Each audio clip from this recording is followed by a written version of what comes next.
What if someone goes into like a situation where it's a new partner Mhm. and and both parties are they're experienced sexually, right? Like no one's a virgin in either scenario.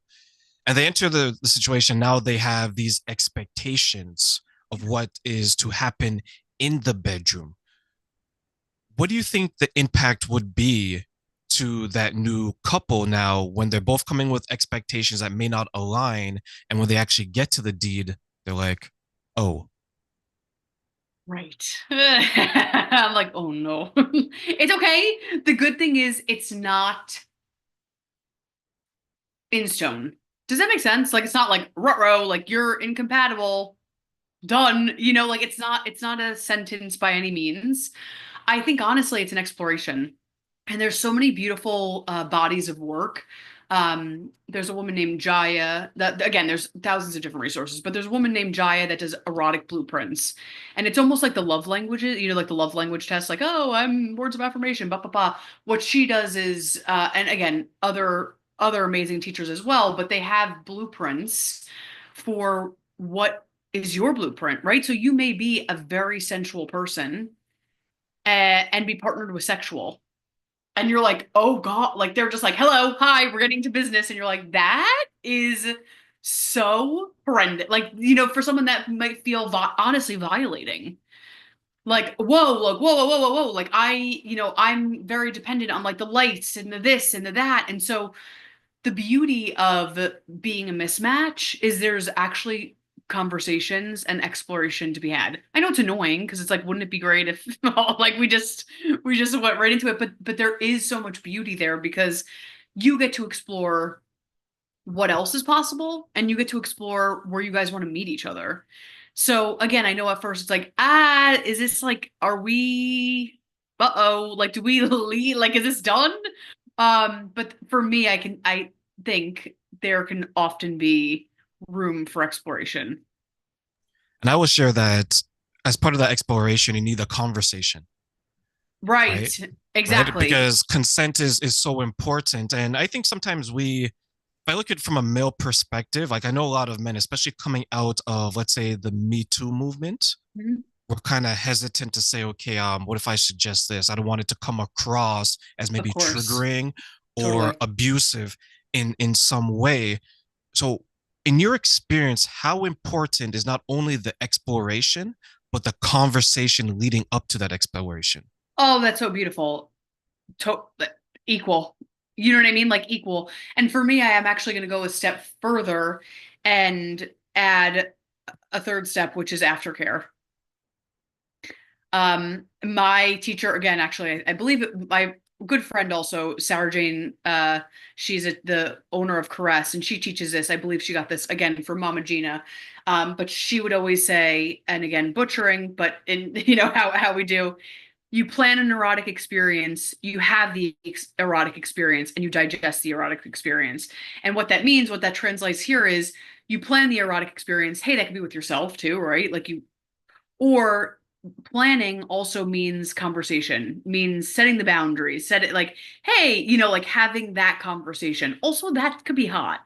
I know it's sometimes like a conversation that feels so sterile. It's like it actually could be beautiful. Like it could open us up to so much more. Also, that conversation could be during the process, like, hey, I don't want this, like keeping that communication open, experiencing the erotic experience, duh, we know what that is, and digesting is after what do I need? What do we need together? Because I think we've all been in situations where it's just been like, bah, like it's just like, oh, you know what I mean? Like, like I don't know, I don't know how to process what just happened. Even if it was great, even if it was a little crunchy, like I need aftercare. I need a place to support myself to process what just happened.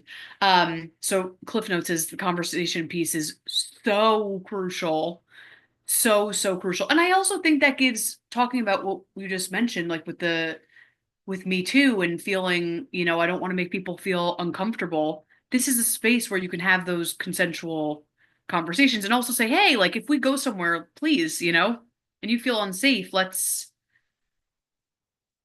I think that could be very hot. You know what I mean? Because someone could be like, because again, that's often rare, so someone could feel, wow, I feel really safe with this person. I can go to really, um, I can go to depths with this person because they've created the safety within this container. So though it feels sometimes sterile, I'm here to rally for conversations because they can be hot.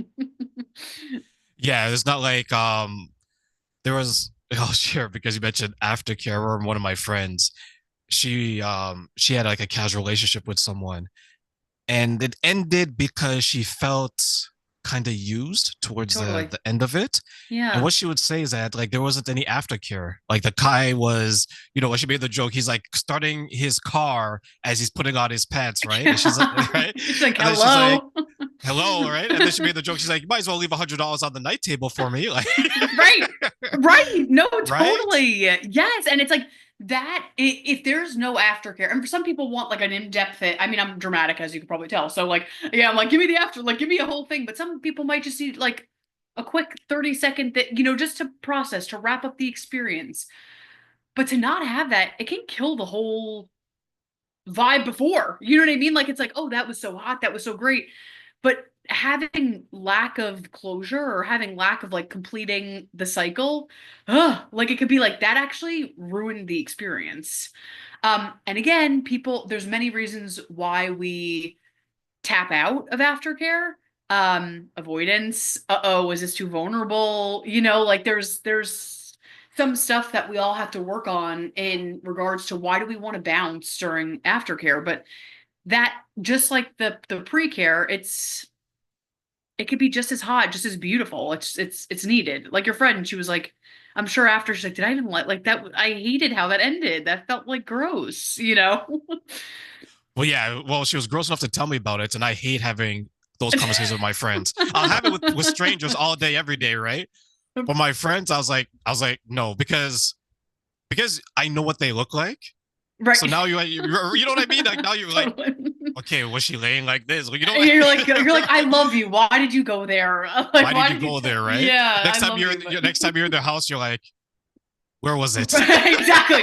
But she probably needed the aftercare. She's like, help me process what the heck just happened. You know what Yeah, I she mean? needed she needed a friend in that moment, right? And I remember someone Totally. like a sex therapist once told me that a lot of people think intimacy starts from penetration. It actually starts from the pre-care, the Totally. session, as well as the aftercare. Why do you think you mentioned a few things, especially shame, and you mentioned like something could be going on? Why do you think then we have this view that intimacy only begins as soon as intercourse starts instead of the before and the after? Oof, I think there could be many reasons. And I do think part of it is vulnerability. I think part of it feel again in a hookup culture too. Sometimes it can be beautiful, but in a lot of hookup culture, it's like, I don't want to do that. Let's just get right to it and get out. And I think there's a lot of vulnerability with having a full erotic experience. Also, that's sometimes why people feel like they just should perform to like get through it or even get like 10%, like, oh, well, it felt good for like 10%. That's enough. Because it could be very vulnerable to like express no's, express, yeah. I mean, again, it could be very hot too, but I think there is a piece of us skirting around vulnerability that we just want to like avoid it.